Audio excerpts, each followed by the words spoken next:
Hi everyone, welcome back to the channel. It has been a long while since I did a video. I think it was back in December when Star Wars: The Rise of Skywalker come out. Obviously, this whole world has pretty much changed since I last did one, but I'm back today to do a review for you for the new game, The Last of Us Part 2. Now, this has caused somewhat of a controversy online with various people upset with either the story or some of the character portrayals in it. I'm not going to go too much into that, a little bit towards the end maybe when I give my final thoughts. There will be some minor spoilers though in this. I will warn you before I do that, so I'll kind of go over the main topics of the game that I liked, that I disliked, before going into spoilers, because I feel like I need to do that to kind of get to the crux of my final thoughts of the game, because there's so much to unpack in this. It's hard to do without some kind of minor spoilers. I won't give anything major away, no major plot points, I won't give the ending away obviously, but I'll kind of go over some things that have not really been revealed in the advertising build up to the game. So just kicking off with it, if you're unfamiliar, Last of Us was a game that came out on the PS3 back in 2013. This big sort of on the surface sort of survival horror game that revolved around our antagonist Joel. It's escorting a young girl called Ellie from her quarantine zone over to a group called the Fireflies, and various mishaps happen. And it was the original game was a really good character study from a video game, which you don't get that often. Mainly video games focus on a lot of the action, and the storytelling becomes part of that. Where this one, it was the story first, and the action kind of was the secondary nature. Which the first game is amazing. It's something that you should definitely check out. Even if you just go onto YouTube and find the sort of movie version of it, where it's just the cutscenes added together to make it like a 6-hour film. Even that on its own is an amazing story. So this kind of takes place 5 years after that. You mainly play as Ellie in this game because it's her journey and her story, and whereas the first one was all about how to care for someone and it's focused more on love and companionship, this one's very much focused on hate and pain and what that can do to someone. And just through that sort of how you see people's decision making gets compromised and how their relationship get compromised, just through that, the storytelling in this game may be better than the first one in my opinion. I know there's a few things online that say a lot of people aren't happy with it, but for me, the way the characters, what motivates them, what drives them to do what they do in the game is amazing. Graphically as well, this game is absolutely stunning. This is obviously towards the end of the PS4's time frame. We've got the PS5 later this year, and it's really kind of pushed the console to its max in terms of its visual nature of it. It just looks absolutely stunning. Every set piece looks so realistic. The character movements, just the little subtle twitches in their facial features is amazing, and I can't put enough praise on this enough. I thought Uncharted 4 was maybe the best looking game. This maybe just trumps it, just for its atmosphere, like when it's raining and the little subtle features that you go outside, Ellie puts a hood up when it's raining. I know they sound trivial, but in a video game it looks stunning, as well as the actors as well. Everybody who voices a character, they do a lot of motion capture as well for this. It's all kind of on a set with everyone in weird bodysuits with polka dots all over them. Everybody brings their A game to this. There is not anybody that faults the cast. Every member of this team, from Ellie to Joel to Tommy, his brother, and a lot of the new characters that we get introduced to as well, everybody is just at the top of their game, brings every bit of emotion they can get through a digital format. But it's just, I can't praise that side of it enough.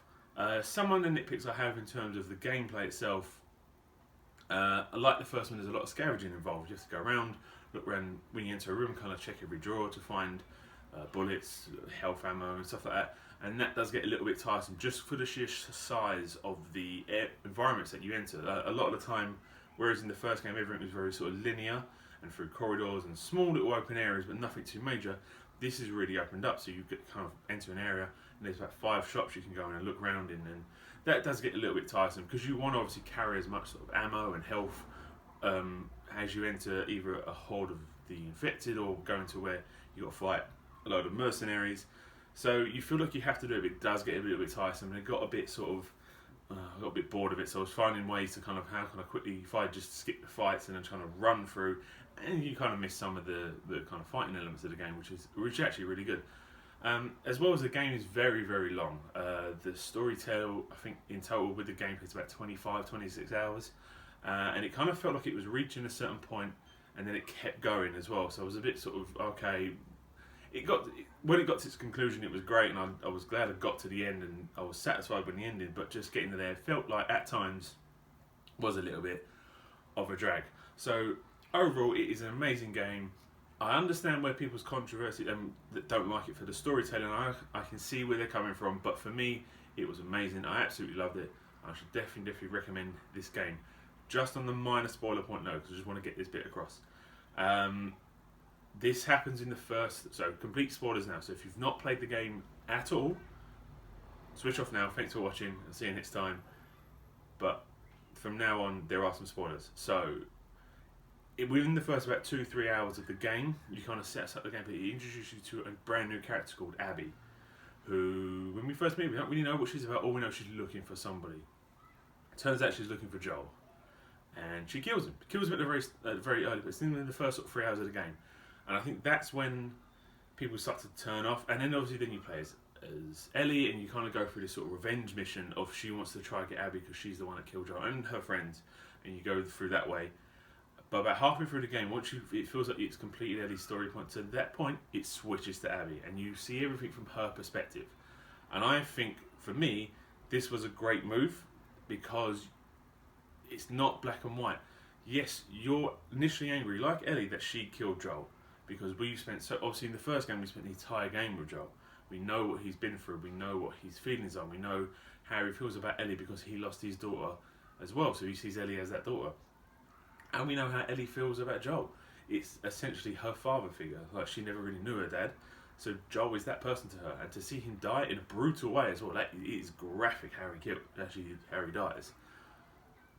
You are on that revenge point. So when it switched to Abby, I was a bit like, I don't want to really play. But when you see her motivations, you see why she wants to get Joel, and what Joel has done to, not her directly, but to her group, because she was part of the Fireflies.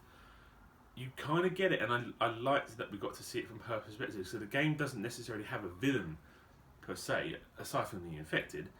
It's just showing you that the world is not black and white. Not everyone's a hero, not everyone's a villain. Everyone's a hero and a villain of their own story, and I think that was great. And obviously the game, I'm not going to tell you how it wraps up, but it kind of leaves that kind of point, really hammers that point home towards the end. And for me, I think it was great. There has been some controversy online, obviously, to do with the story. The switching to Abby, I can get why people don't like that. Obviously, there are some people that are kind of on the train of, because Ellie is openly a lesbian throughout the game, and it doesn't hide it. It's not really even a huge story point. She has a girlfriend, but it's there, and she just gets on with it. I've seen some stuff around, I think that's just silly.